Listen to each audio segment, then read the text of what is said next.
हाँ जी बच्चों, welcome. Unit 3 chapter 5 lecture number है 9।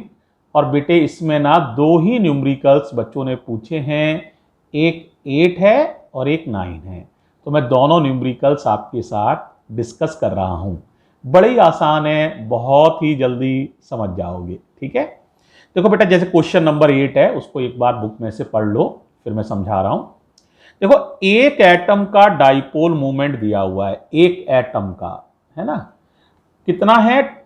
2 बोर मैग्नेटॉन के बराबर है, 2 बोर्स मैग्नेटॉन। बोर्स मैग्नेटॉन की वैल्यू भी सवाल में दी हुई है।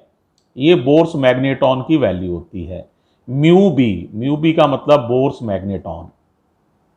तो हमें एक एटम का डाइपोल मोमेंट दिया हुआ है। Number of atoms per unit volume मालूम है, number of atoms per unit volume. ठीक है, यानी इतने एटम्स और वॉल्यूम है 1 metre cube. Per unit volume का मतलब 1 मीटर क्यूब, है ना। अब हमें पता करना है एक तो आई। तो बताओ जरा, आई का फॉर्मूला क्या होता है? आई का नाम होता है इंटेंसिटी ऑफ मैग्नेटाइजेशन, और इसका फॉर्मूला होता है डाइपोल मूवमेंट पर यूनिट वॉल्यूम। क्या होता है बच्चों? डाइपोल मूवमेंट पर यूनिट वॉल्यूम।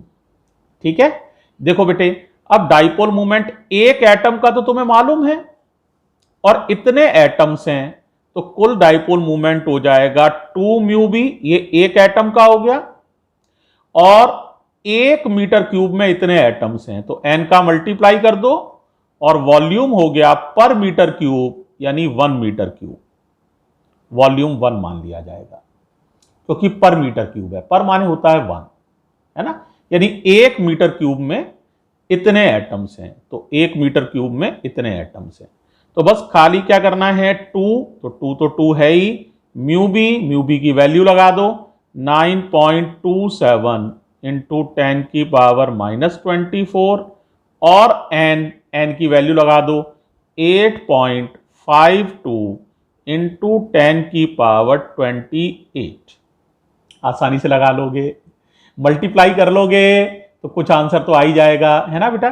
तो जब मल्टीप्लाई करोगे और इसका आंसर निकालोगे तो आ जाएगा 1.58 इंटू 10 की पावर 6। यूनिट तो तुम्हें पता ही आई कि एम्पियर पर मीटर, तो यूनिट हो जाएगी एम्पियर पर मीटर। तो फर्स्ट पार्ट आसानी से समझ में आ जाना चाहिए, मल्टीप्लाई कर लोगे ना। अब आ जाओ सेकंड पार्ट पर। सेकंड पार्ट में पूछा गया है बी। अब बताओ बी का फॉर्मूला क्या होता है, बताओ जरा मुझे।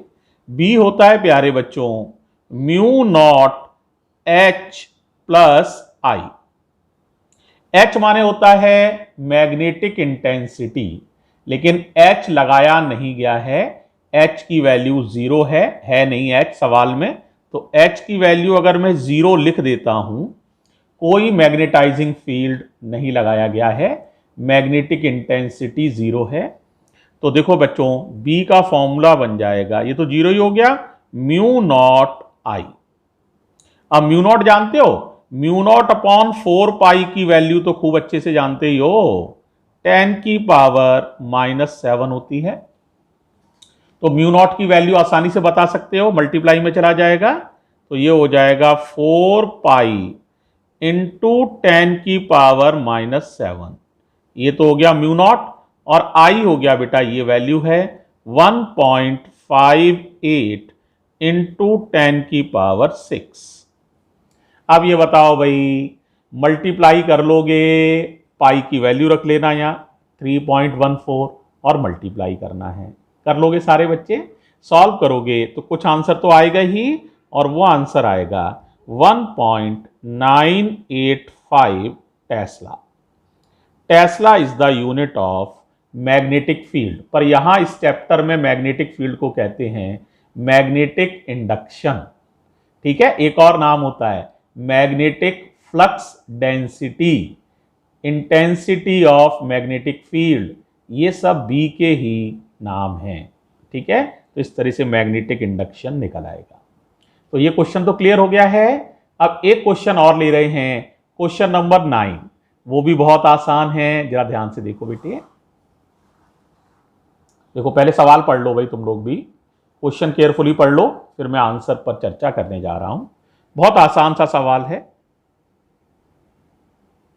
देखो बेटे, एक एटम का डाइपोल मोमेंट तुम्हें दिया हुआ है और गैस का जो टेम्परेचर है ना, वो दिया हुआ है 27 degree C.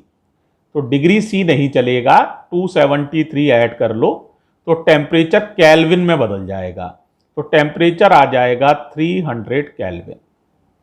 Number of atoms per unit volume दिए हुए हैं, number of atoms per unit volume दिए हुए हैं, पर यूनिट वॉल्यूम यानी वॉल्यूम 1 है तो इतने एटम्स हैं। अब आपको आई मैक्स पता करना है, तरीका भी समझाया था। आई मैक्स का फॉर्मूला फिर तुम्हें मालूम है, डाइपोल मूवमेंट पर यूनिट वॉल्यूम मालूम है। अब डाइपोल मूवमेंट फिर तुम्हें पता है क्या होता है। डाइपोल मूवमेंट एक एटम का डाइपोल मूवमेंट और उसमें नंबर ऑफ एटम्स का मल्टीप्लाई। तो एक एटम का डाइपोल मूवमेंट इतना है, सवाल में दिया हुआ है, ये दिया हुआ है एक एटम का डाइपोल मूवमेंट, और नंबर ऑफ एटम्स ये दिए हुए हैं 2 × 10⁻26। क्लियर है। अब वॉल्यूम कितना मानोगे बताओ, पर यूनिट वॉल्यूम पर मीटर क्यूब है तो वॉल्यूम मान लोगे 1 मीटर क्यूब। आसानी से मल्टीप्लाई कर लोगे, 1.5 × 3 हो जाएगा, तो आंसर आ जाएगा 3 × 10⁻3। यूनिट जानते ही हो, एम्पियर पर मीटर।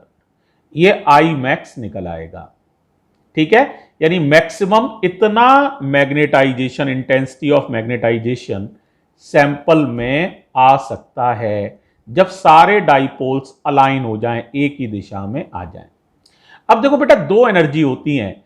एक एनर्जी है जो इनको अलाइन करना चाहती है, ये चाहती है कि सारे डाइपोल्स मैग्नेटिक फील्ड की डायरेक्शन में ही अलाइन हो जाएं। और ये एनर्जी होती है, टॉर्क लगता है उससे, एनर्जी होती है U बराबर, बोलो, mb cos थीटा। कितनी होती है बताओ भाई, U बराबर mb cos थीटा।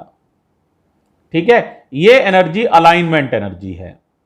ठीक है, और एक एनर्जी होती है जो इनको बेटे क्या करना चाहती है, बोलो, इनको रैंडमाइज करना चाहती है। इसे कहते हैं हम थर्मल एजिटेशन वाली एनर्जी। तो थर्मल एजिटेशन की वजह से, हीट की वजह से जो एनर्जी पैदा होती है, जो रैंडमाइजेशन की कोशिश करती है, वो एनर्जी होती है, एक एटम के लिए बात कर रहा हूं, 3/2 kT। ये वो एनर्जी है जो अलाइनमेंट चाहती है, ये वो एनर्जी है जो रैंडमाइजेशन चाहती है।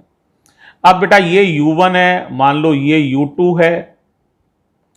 अगर बेटे ये एनर्जी ज्यादा है तो सैंपल का अलाइनमेंट हो जाएगा और हम आई मैक्स वाली स्टेज में पहुंच जाएंगे। लेकिन अगर ये एनर्जी ज्यादा है तो बेटे ये अलाइनमेंट करेगी, ये रैंडमाइज कर देगी, तो सैंपल का कभी भी पूरा अलाइनमेंट हो ही नहीं सकता है इस स्थिति में। ठीक है, क्योंकि रैंडमाइजेशन एनर्जी ज्यादा है। तो मैं दोनों को कैलकुलेट कर रहा हूं। ठीक है, तो सबसे पहले मैं निकाल रहा हूं अलाइनमेंट एनर्जी। तो अलाइनमेंट एनर्जी है m माने डाइपोल मूवमेंट, डाइपोल मूवमेंट दिया हुआ है 1.5 × 10⁻⁻23। b माने मैग्नेटिक फील्ड 3 टेस्ला। अलाइनमेंट के बाद एंगल 0 डिग्री हो जाएगा, तो cos 0, क्योंकि m और b एक ही दिशा में हो जाते हैं, तो m और b सेम डायरेक्शन में है, तो थीटा 0 हो जाएगा, cos 0 1 होता है। तो अलाइनमेंट एनर्जी आ गई 4.5 × 10⁻⁻23 जूल। ये एनर्जी कहेगी कि अलाइनमेंट हो जाए, यानी सारे डाइपोल्स मैग्नेटिक फील्ड की डायरेक्शन में कलेक्ट हो जाएं, है ना, सैंपल मैक्सिमम मैग्नेटाइज हो जाए। अब बेटे दूसरी एनर्जी है जिसका नाम है रैंडमाइजेशन एनर्जी, जो अलाइनमेंट नहीं चाहती है, उस पर चर्चा करते हैं। वो कितनी है? तो ये एनर्जी है U2, अगर मैं कैलकुलेट करूं तो ये होती है 3/2 kT। ये तुमने 11th में फॉर्मूला पढ़ा हुआ है काइनेटिक थ्योरी ऑफ गैसेस में, ये है। K का नाम बोल्ट्जमैन कांस्टेंट होता है, T का नाम टेम्परेचर इन केल्विन है, ध्यान रखना टेम्परेचर केल्विन में लगाना है। तो 3/2 K की वैल्यू रख दो, ये वैल्यू दी हुई है सवाल में ही, 1.38 इंटू 10 की पावर -23, और T की वैल्यू है बेटा 300 केल्विन। तो 300 केल्विन, ये इससे कट जाएगा 150 इंटू 3 450 इंटू 1.38 इंटू 10 की पावर -23 जूल। अब तुम देखो ये -23 जूल, -23 जूल, ये इतनी बड़ी वैल्यू है, ये वैल्यू है। देखो यही इससे 100 टाइम्स ज्यादा है, तो ये U2 जो है थोड़ा केयरफुली देखो, तो 138 टाइम्स हो गई, 1.38 और 100 टाइम्स ये है, तो U2 की वैल्यू U1 से 100 गुना ज्यादा है। U2 बहुत बड़ा है, ये 4.5 है और ये 450 इंटू 1.38 है। तुम खुद सोचो U2 बड़ा है या U1 बड़ा है? U2 बड़ा है, यानी रैंडमाइजेशन एनर्जी बड़ी है। तो क्या सारे डाइपोल्स एक ही दिशा में अलाइन हो पाएंगे? नहीं, ये अलाइन करेगा, ये रैंडमाइज कर देगा, इसकी ताकत ज्यादा है, तो ये लगातार रैंडमाइजेशन क्रिएट करता रहेगा।